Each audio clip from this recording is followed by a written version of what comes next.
Hola, bienvenidos a este video sobre introducción a las historias de usuario.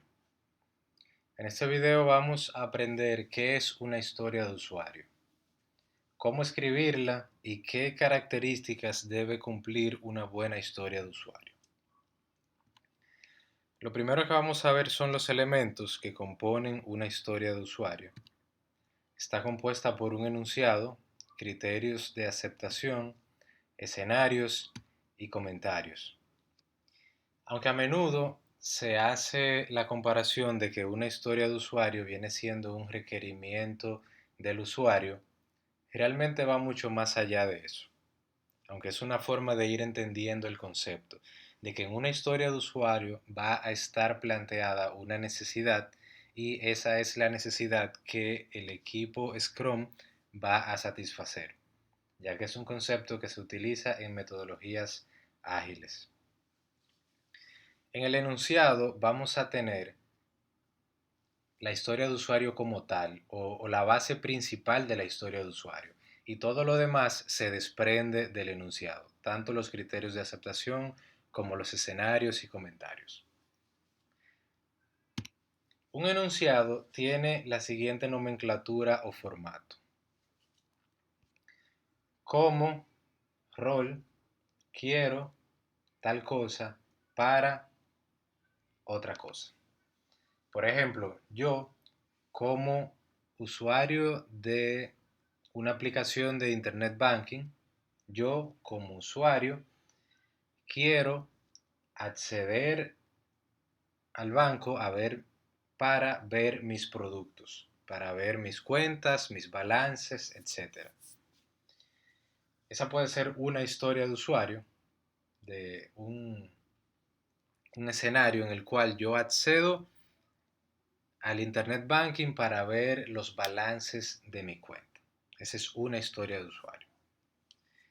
La parte primordial o esencial de una historia de usuario es el para. Sabemos que en el marco de trabajo Scrum nos basamos mucho en que cada cosa que hagamos debe aportar un valor al usuario. Entonces, ese valor se ve en el para. No es tanto el que el usuario pueda hacer algo, sino que él logra si la aplicación le permite hacer eso, si a través de la aplicación él puede ver los balances de su cuenta. ¿Eso qué le aporta? En este caso le aporta mucho. Le aporta el conocimiento de él saber qué balance tiene y quizás qué movimientos ha tenido esa cuenta, por decir algo.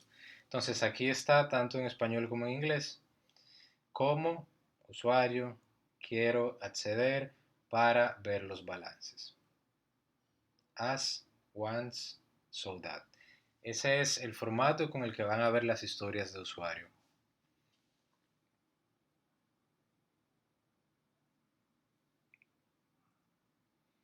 Entonces, ese es el enunciado, que es el primer elemento que vamos a estar viendo sobre historias de usuario.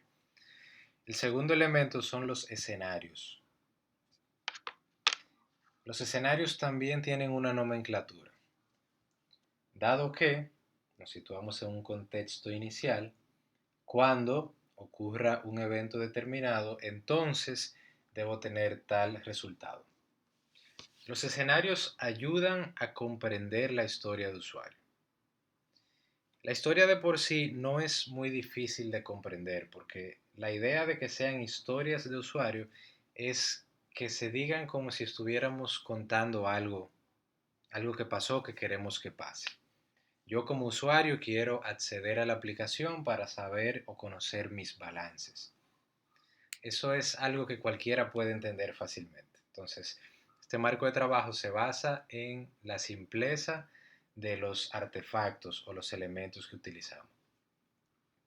Entonces, en los escenarios vamos a tener, dado que el usuario tiene acceso, es cliente del banco, tiene un usuario y una clave, cuando él acceda al Internet Banking, entonces él deberá ver aquellos productos que tiene con el banco y sus balances. Ese sería un escenario de la historia de usuario. Así pueden haber otros escenarios diferentes. Por ejemplo, podríamos tener un escenario que sea que, dado que el usuario no tiene productos y sí tiene un usuario y una clave, pero actualmente no tiene productos activos, cuando el usuario acceda, entonces él verá sus productos quizá en una categoría de inactivo o quizá no los verá a simple vista y deberá ir a otra pantalla.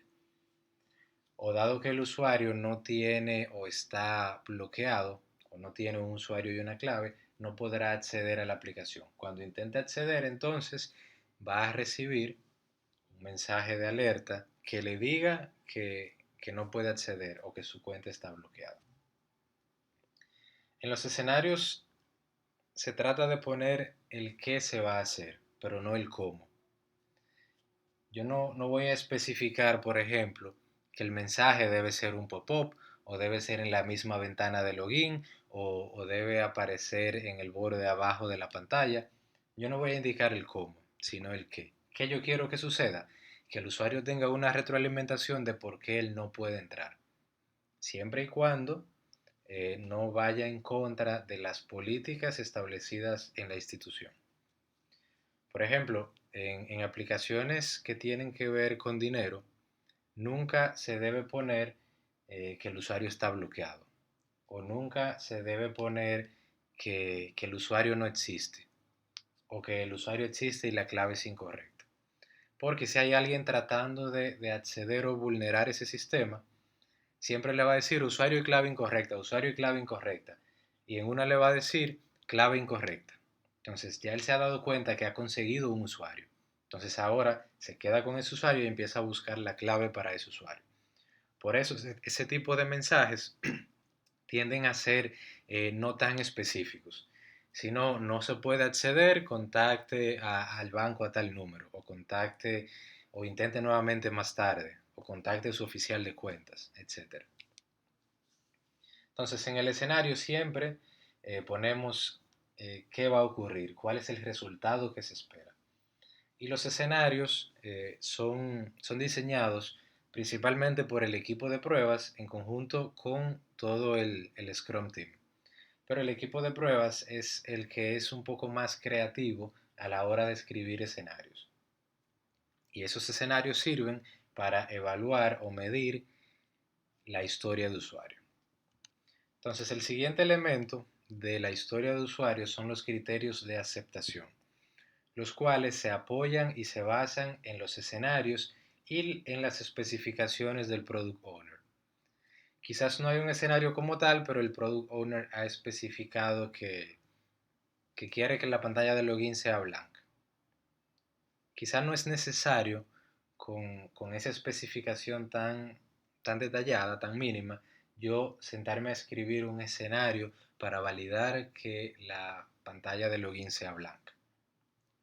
Entonces, pueden haber especificaciones de ese tipo de parte del Product Owner y también especificaciones a nivel de escenarios que se hacen en conjunto y se va dando toda una conversación. Todo parte de el enunciado de la historia de usuario. Tan pronto se hace el enunciado, empieza toda esa conversación entre todo el equipo y el product owner para entender qué él quiere, para qué usuario o qué rol y qué valor eso agrega. Entonces, dependiendo del entendimiento que se tenga, se inicia inmediatamente a escribir las historias de usuario. Si no, se dan esas conversaciones hasta que todo el mundo esté en la misma página, todo el mundo entienda qué es lo que va a hacer y por qué y para qué. Entonces ahí se escriben los escenarios, que sirven también como apoyo a los criterios de aceptación. Los criterios de aceptación es esa lista de criterios que debe cumplir la historia para el product owner aceptarla como buena y válida. Teniendo en cuenta conceptos que ya hemos mencionado, como es el definition of done y el definition of ready de una historia. El definition of done es la definición de hecho o de completado que fue diseñada por el equipo, la cual define cuándo una historia puede cerrarse o puede marcarse como completada. En ese definition of done, por lo general se pone que se cumplan todos los criterios de aceptación y se pueden poner cláusulas adicionales. Por ejemplo, que se cumplan todos los criterios de aceptación y que no haya ningún defecto crítico que afecte esa funcionalidad. Podría haber un defecto crítico en otra funcionalidad que afecte esa. Entonces, aún se cumplan todos los criterios de aceptación, si hay algo que afecta a la historia y en nuestro definition of done está que nada crítico la debe afectar, entonces la historia no estaría completada hasta solucionar lo otro.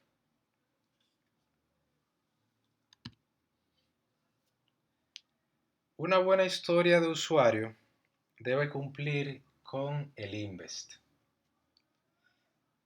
Eso es una abreviatura, un acrónimo. La I significa independiente, la N negociable, la B valorable, la E estimable, la S small de pequeña y la T testeable. Para que una historia de usuario sea una buena historia de usuario, debe ser independiente. Una historia de usuario no debería depender de otra historia para poder funcionar. Aunque otra historia pudiera afectarle, pero no debe depender.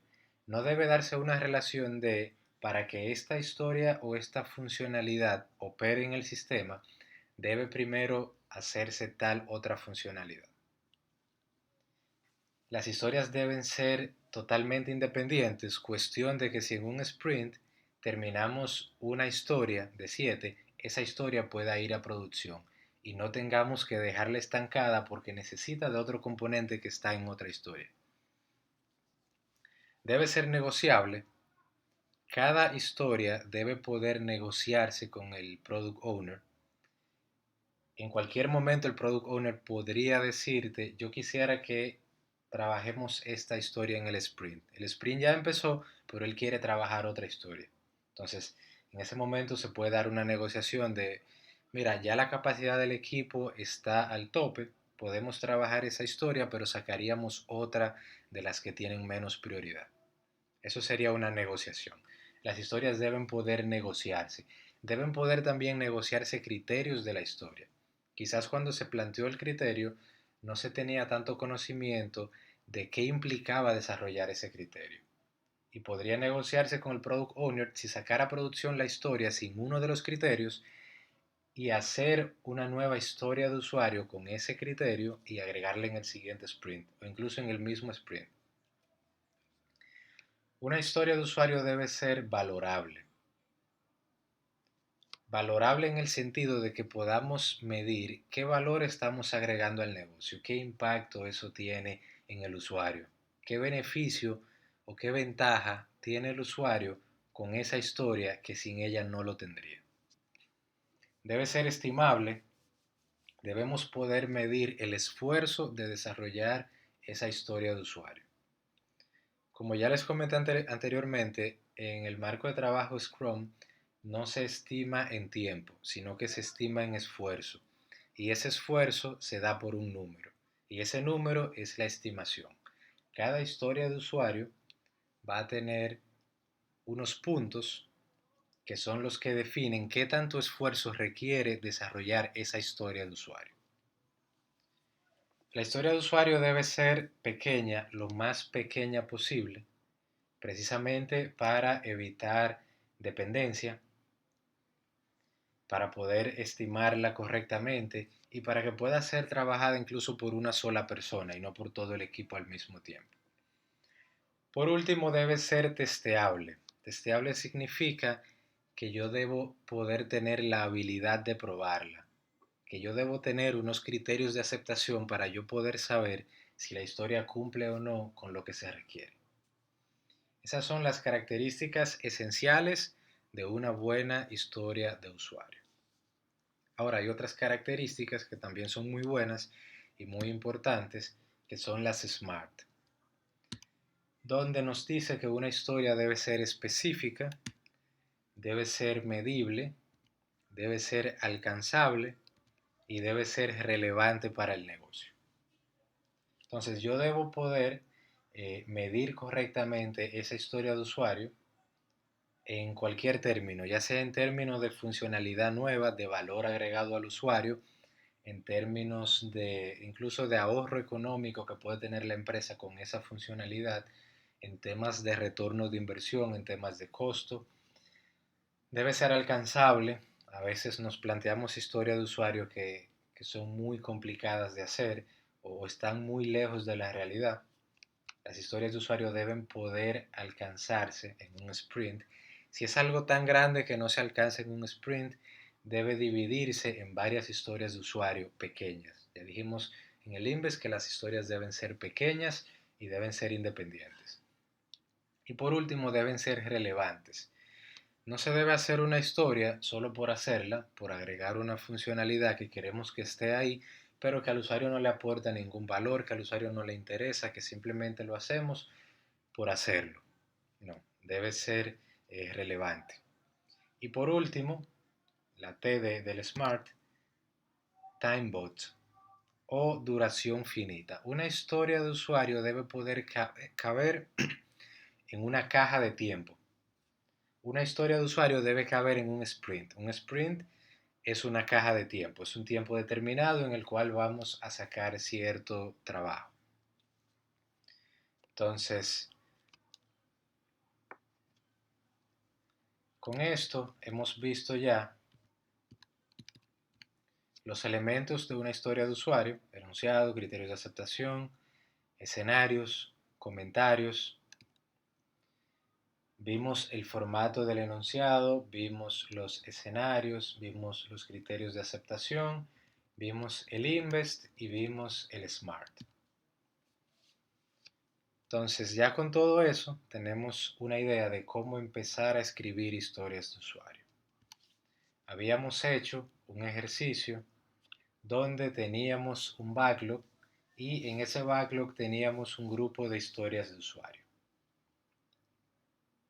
Vamos ahora a tomar este ejercicio y vamos a adaptarlo a lo que hemos visto hoy. Esos son temas prácticamente. Vamos a hacer el ejemplo que estuvimos conversando hace un rato.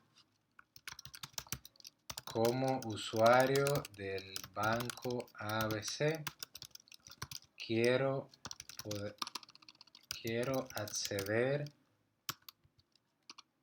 al Internet Banking para poder conocer mis productos y sus balances.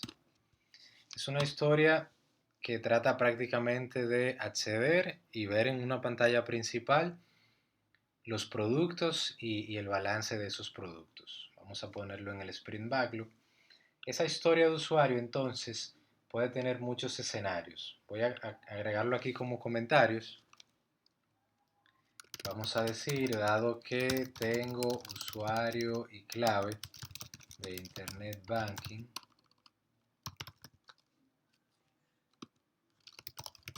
cuando accedo a mi cuenta, entonces puedo ver mis productos y balances.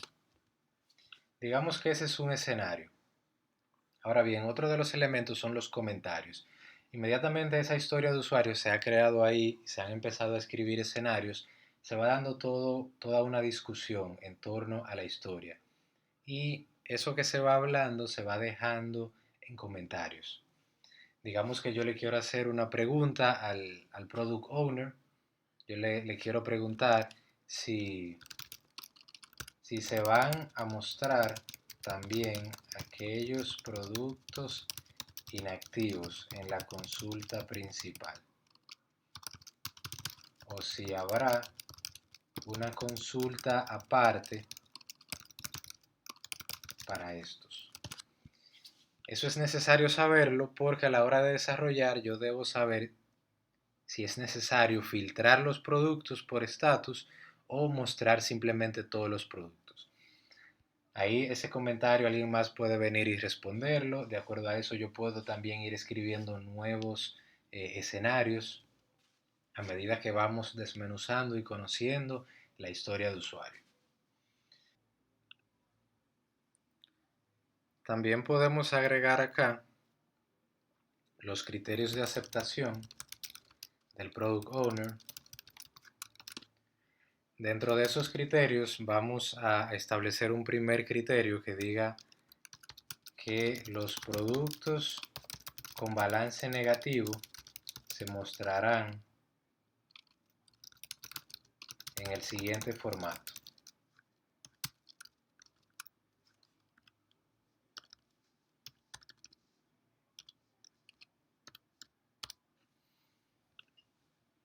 Ustedes saben que en contabilidad se utiliza mucho poner dentro de paréntesis para indicar que una cifra es negativo, en lugar de poner el signo de menos.